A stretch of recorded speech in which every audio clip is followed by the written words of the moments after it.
one of the most important things to get clarified with regard to CDC is what is its mission. And I'm not so much talking about the scope of diseases or ailments that are considered, but rather what is it doing with regard to science and politics and public health. And one of the things that is frequently said, and I think meant well when people say it, is we need to get the politics out of public health. That is never going to happen. That's, frankly, in my view, a naive notion.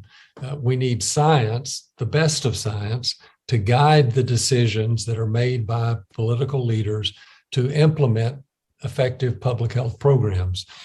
So we need a constructive working together of science and the political process. And by that, I mean the best of the way we make decisions in a democratic society. We need those two things working together for public health to be successful.